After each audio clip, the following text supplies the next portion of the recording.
Howdy howdy folks, Morrow here with another tier list, this time the wildlife of Morrowind. Now, before we get started, we're real close to 100 subscribers. If you could do me a big favor, I'd really appreciate it. Hit the subscribe button. Alright, let's get started. We of course have the Horker from Solstheim. Now, technically, Solstheim's part of Skyrim at this point in history, but I included the Solstheim creatures because they're part of the game. Now, it's kinda cute. It's got a little pointy.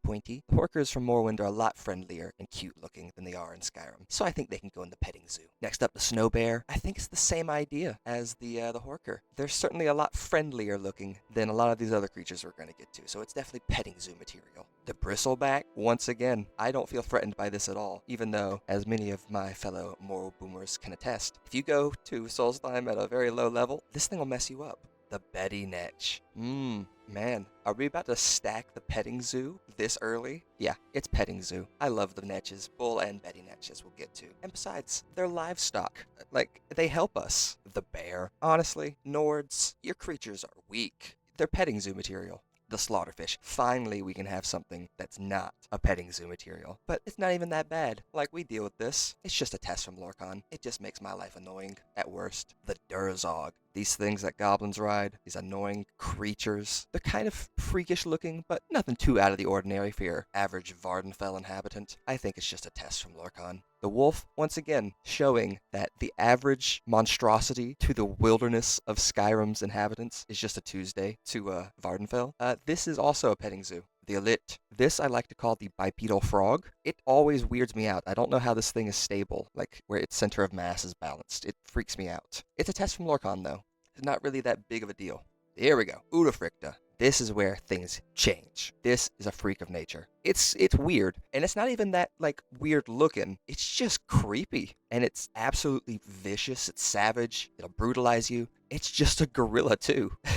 Like, it's just a gorilla. Mud crab, honestly, I'll say it. I think it's Guarpilled. I like mud crabs. They're kind of cool. Rat, come on, guys. Look at his little fang. That's a petting zoo. Scrib, I love Scribs. Who doesn't love Scribs? This is Guarpilled. The Shark, I like sharks. I think they're cute, but they do kind of breathe fire, and it's pretty easy to deal with them, but you know, they do breathe fire. So I'll put them in the test from Lorcan. Nyx Hounds, I hate these things.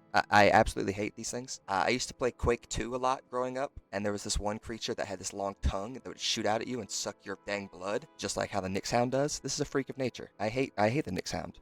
The Kaguti, similar idea as the Alit, but it's like a Triceratops type creature. I don't really understand it. Someone on the Morrowind team really liked bipedal reptiles, so we'll put it in the test from Lorcan. Quama Forager, one of my best friends. I was trying to get him into Morrowind back when we were in high school, and he got killed by a Quama Forager because his build was trash. So I make fun of him with the Quama Forager a lot. But the Quama Forager by itself is definitely petting zoo material. Quama Queen is a freak of nature.